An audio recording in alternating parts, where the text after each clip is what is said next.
Tourist tax, quotas on foreign arrivals. The WHO says that COVID is no longer a global health emergency. Hooray. Stay tuned for details.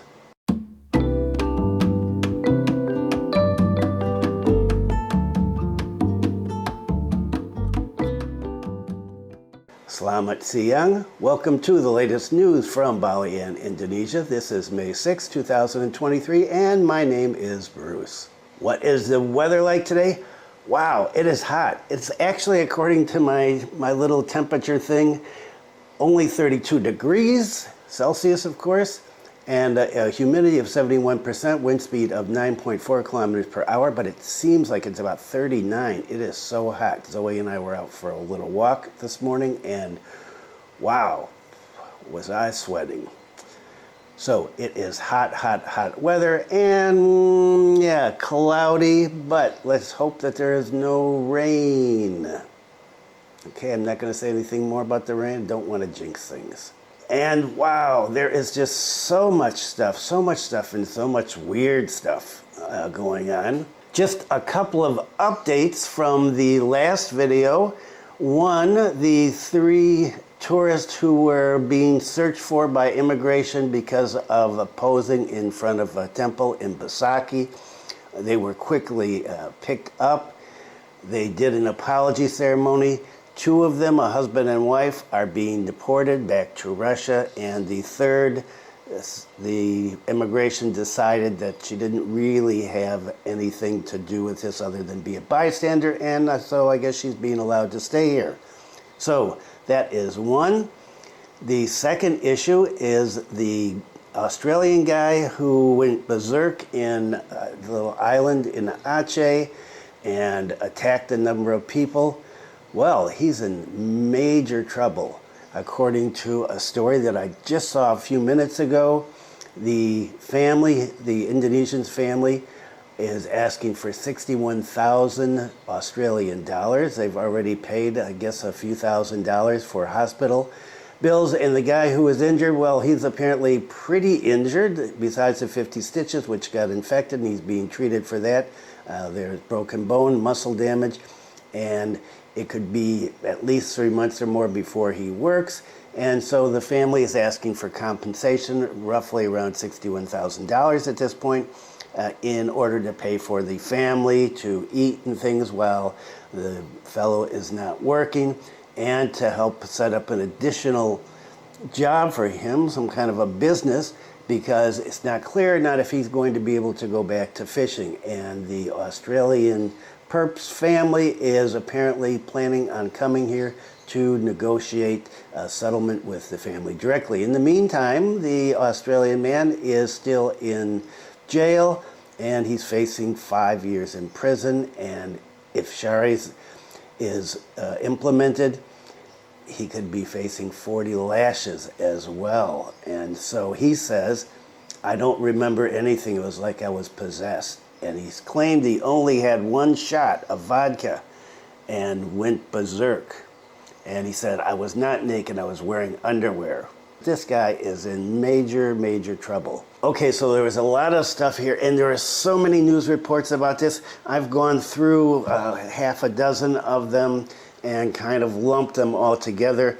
Links are down below for all of the different sources. Let's start out with the tourist tax. Bali mulls tourist tax up to $100 to keep undesirables out. So this is according to Pak Sandiaga Uno. So this proposed tourist tax would be somewhere between $300 and $100 according to this article, and the idea is it will keep the low-quality tourist out. Pak Sandiaga Uno said that the government is considering levying a tax, though the proposal is still in the discussion stage. Most who travel to Indonesia go to Bali, and the island holiday Mecca is struggling to cope with increased numbers of long-staying tourists in self-imposed exile from the war in Europe. You know who they're talking about, Russians and Ukrainians. Many of these are trying to either stay on the cheap by not eating in restaurants or lodging in hotels, or making money by competing with local ventures for the tourist trade. There's also been an increase in Russian nationals deported for failing to respect local customs, particularly around religious or sacred sites. And so one common thread through all of these articles, Russians, Russians, Russians. Every article mentions Russians. The governor mentions Russians. And so, wow, as I said, I think in the last video, maybe the last few videos, this is a bad time to be a Russian in Bali. In the year to date, Bali has deported 101 foreigners, including 27 Russians, so approximately just around 27%, 8 Britons, 7 Nigerians, 7 Americans, and 6 Australians. According to the chairman of Bali Tourism Board, Ida Bagus Agung Partha Adnyana, I've talked about him many, many times, a new tax of between 30 and 100 US dollars would help improve the quality of tourists coming to the island. He said he wants better trained local staff to help upscale the reputation of Indonesian tourism. Income from the tourism tax would help fund a range of measures and prevent Bali from becoming known only as a cheap destination. Cheap destinations bring in cheap tourists, he said, and they cause lots of problems. And here we are back to the cheap tour. When they say cheap tourists, they're talking about backpackers, right? And how long ago did we start with the backpacker stories? Let's ban the backpackers. Let's get rid of the backpackers. We just want the quality tourists. And so we're back in the same place again. Another way to get the backpackers out, or these cheap tourists, is this tax. And as I mentioned before, the tourist tax was brought up years and years ago, and around that time it was around $25, and there was a question of it's $25 per person. Are adults and children the same? What if you've got a family like mine? Let's say that I was living in another country and I came in with my family. I've got kids, grandkids, son-in-laws, and my wife, of course. And so that's around 11 people. 11 people times 25, that's a big chunk of cash. And so where is money going to go? That's another question. Is the money going to go to the central government? Is the money going to stay here? If it stays here, who does it go to here? What's it used for? If you're going to charge a tourist tax, are you going to improve the infrastructure, right? There's a lot of road building going on here, and there's super malls, and there's an international hospital, and hotels, which we'll talk about later, being built still, and villas, and people flooding in here, building all sorts of stuff. Sidewalks are still a mess in many places, especially here in Singaraja. Traffic, unacceptable in most of the tourist areas. Pollution in the water, trash in the streets. Is this an upscale tourist destination? Not the way that it is right now, in my opinion. If I'm going to be paying a high tourist tax, I'd like to have nice facilities. Now, I just happen to be an old backpacker, hippie anthropologist, and so this stuff bothers me some. The pollution of the ocean really bothers me, and of the rivers. In terms of the streets and stuff, well, I would like to see them fixed, but I can live without it. I'd like to see the trash in the streets cleaned up, and well, maybe that will happen someday or not. But not everybody is in favor of this tax. So Komang Artana, vice chairman of the Indonesian Hotel General Manager Association, said instead of imposing a tourist tax, the government should enforce existing laws, rules, and regulations. He said there's been repeated instances of Russians on tourist visas acting as tour guides, renting motorbikes, and teaching others how to ride bikes, all for free. For a fee, not for free. We're happy for tourists to come to Bali from every country, but we need to stop those who are abusing either their resident or tourist visas. We can't control, he said, how much people spend when they come here. Some are low budget, some are medium, and others are high. We should accept them all as long as they know and obey the do's and don'ts. And the do's and don'ts, where's that book, the do's and don'ts book? Not out yet. And I was perusing social media, both English language and Indonesian language, and well, in English language, as you might suspect, most people really against the tourist tax, and in the Indonesian language sites, some are against, some are for. The ones that are against it seem to be, from what I read, involved in the tourist industry in some way, and they see the taxes as losing a lot of tourists, and well, maybe they'll lose their job then. And the ones that are for it, seem to be in favor of this increasing nationalism as we lead up to the election next year. As far as the tourist tax, for or against, personally, I don't see this happening. I think that the government knows what's going to happen if they put a tourist tax on here. You're going to lose numbers. And the question is, what's more important? Bringing in more and more and more people, or quality tourism? And does the tax ensure that you're going to get quality tourism, or are there other ways to get quality tourism? Those are important questions. And what about the quota system? Okay, this, I don't know. Okay, this is from Governor Koster. In the aftermath of naughty tourists, the Bali provincial government will implement a quota system. Here's another reaction to the problems of naughty foreigners. And you know, the governor suggested banning foreigners from renting motorbikes, and then he's wanted to ban the VOA for Russians and Ukrainians, none of which have happened, and now we have the quota system. So the governor is suggesting that there be a quota system developed for foreign tourists. This is in response to bad behavior from Buleleng and resultant anger from locals about being disrespected in their own island, in their own country. The governor said at a meeting on Thursday, "We will apply one policy, no longer mass tourism." How many times has he said that? "We will limit it by implementing a quota system." Nevertheless, the governor admitted he had not discussed in more detail regarding the number of quotas that would be applied to foreign tourists. And the Bali provincial government said that they have to negotiate with various parties in the world of tourism, one of which is the Indonesian Hotel and Restaurants Association, the PHRI. I've talked about many times. The governor said we'll be negotiating with the PHRI and all the other related agencies. And he explained that the quota system would work for tourists in this way. They will use a queuing system to come to Bali a year before arrival.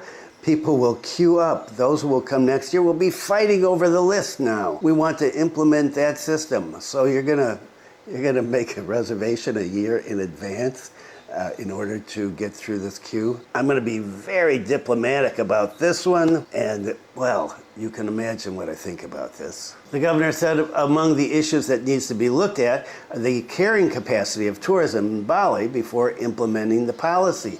And in another article, they were talking about having 13.5 million international tourists coming in here within the next decade. Governor of Bali, 101 foreign tourists deported, most from Russia, 27 people. Okay, I've already mentioned the number, previous article.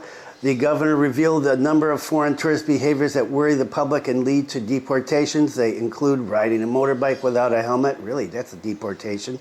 Violating holy places, yeah, definitely. And breaking into automatic teller machines. And I saw some people on social media, some foreigners say, what are they talking about? That was going on during the pandemic and right before the pandemic a lot.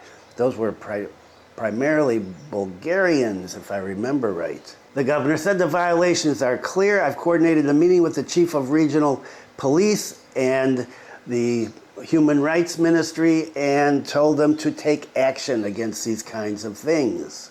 The governor said the people of Bali are angry at the bad behavior of a number of foreign tourists. He said if anyone violates the law, just get rid of them. Just deport them immediately. Don't use a long story.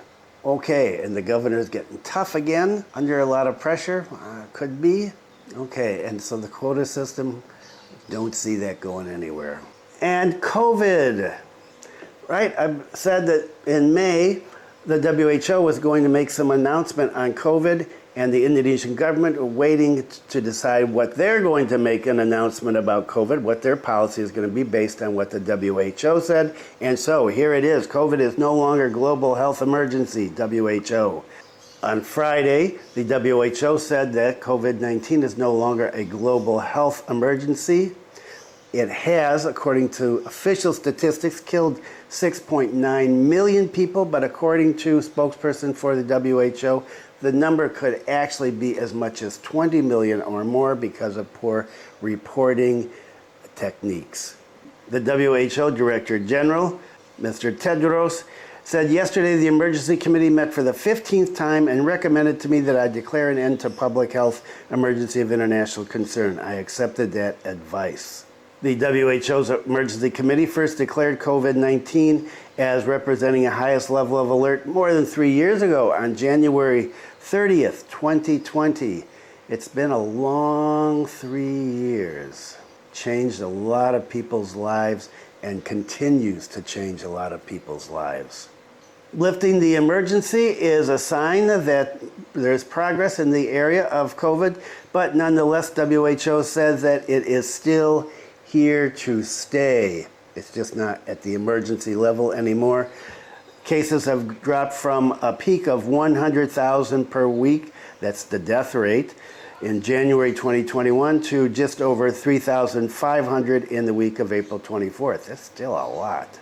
And so we'll just have to wait and see what the government's going to do. Does this mean that you will be able to come into Indonesia without having been vaccinated? No, it does not mean that.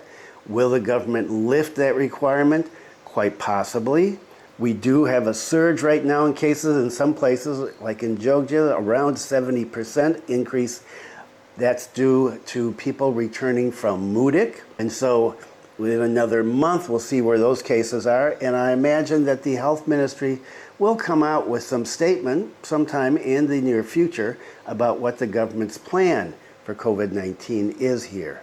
And some more on Bule bad behavior. Often causing tantrums, Russian visits to Bali have decreased, but the majority of permit holders, Russians are the majority of permit holders.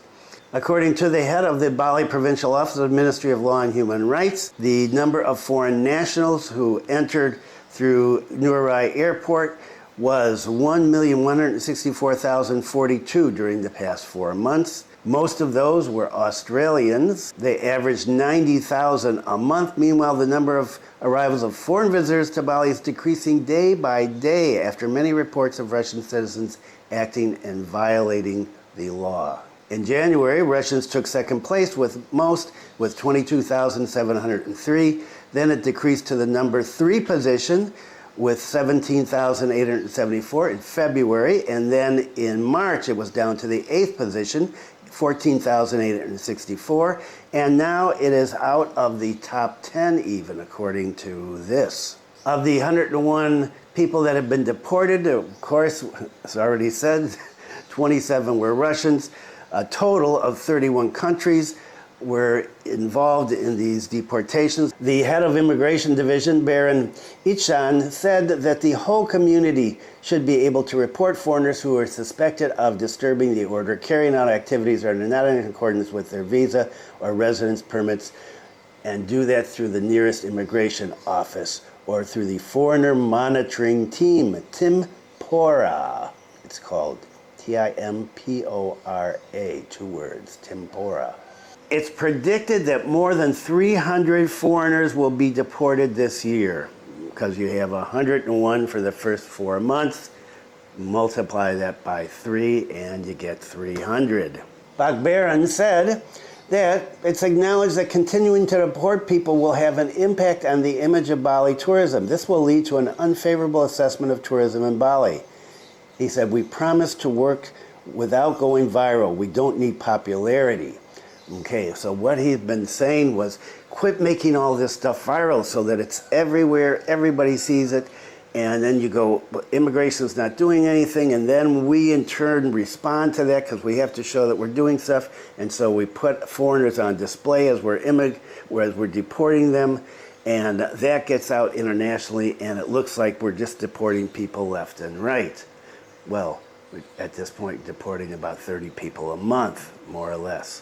And a couple of segments on Ibu Megawati, and she kicked in on the naughty bules as well. And Megawati is excited to see foreign nationals violating Nyepi rules. And so she's going back to Nyepi. The former president, she was president number 5. Her dad was president number 1. And her grandmother was Balinese from here in Singaraja, and so she claims a special connection with Bali. She said she's exasperated by the foreign nationals who are causing trouble, especially during Nyepi. Of course, there were also local people causing trouble during Nyepi too. She said she's tired of foreigners thinking that they can do whatever they want in this country, and that so far Indonesian authorities have been very soft with them, very patient with them, and she said, need to get tough. Ibu Megawati said, I said that foreigners are arrogant, that does not mean that I'm anti-foreigner. When you go to Singapore, you can't litter there. We obey the rules. We expect people to do the same when they come here. She continued, I've explored 2/3 of the world, and it's the same if a foreigner comes to their country. They are also asked to know the manners of the country, not the other way around. So she's saying, we shouldn't have to explain the rules to you. You should know them when you come here. More on Megawati. Megawati highlights Bali changes, requests stopping hotel development. And the previous government had done this quite a few years ago now. And well, what happened? Hotels still being built, villas still being built, huge malls, and new modern shopping centers like in Ubud. So Ibu Megawati is a former president, and she is the chairman of the PDIP, in Indonesia. And she was speaking at a seminar on the future of Bali's future, 100 years of Bali New Era, 2025 to 2125. And that took place just this week. And so during this, she said, we need to stop building hotels here. She was comparing Bali with the time when she came here with her father, Sukarno, when she was around the age of 7 in the 1950s. Okay, we can't really compare Bali today with the 1950s, not even with the 1980s or the 1990s. Now, with many buildings, such as hotels and cafes, mushrooming, she asked the governor of Bali to stop giving permits for hotel construction. Completely agree with that. I got a helicopter over here. Maybe the president, Ibu Megawati, is going to stop in here and visit. Wow, that was low. I don't know who was flying that, but this was the height of my roof. This guy was down low. I do not know what was going on there. If you've been here, you know how low that is. It's only, 30 meters above the sea. Getting crazier and crazier all the time here. So Ibu Megawati said things are just not the same now.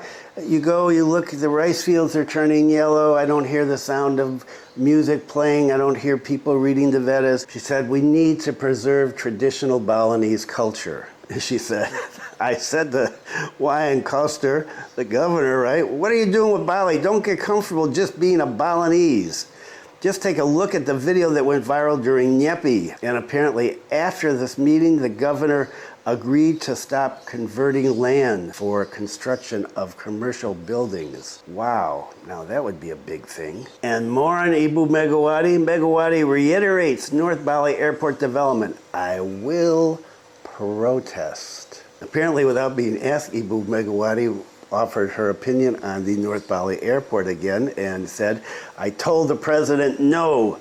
These are citizens of Bali. She said if the president wants to continue and construct the North Bali Airport, she will be the first to protest because according to her, it's only for the life of the upper middle class, not the people of Bali, that the airport is being built. She said, it's pretty good that they're afraid of me.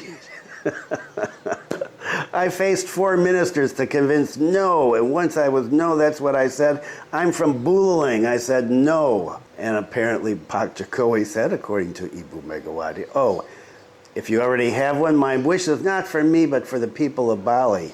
And of course, you know that the airport has been shelved and it is no longer a priority list, and I do not see it being built. Not in my lifetime anyway. Okay, so that was Ibu Megawati here. She was having a lot to say, and you know, with elections coming up, Ibu Megawati is a very important person as the leader of the PDIP. And 92 nations now eligible for the Indonesian VOA, including still Russians and Ukrainians. The number of countries eligible for VOA now includes Panama, Guatemala, Macau, as well as Kenya and Rwanda. And so there are 92 countries.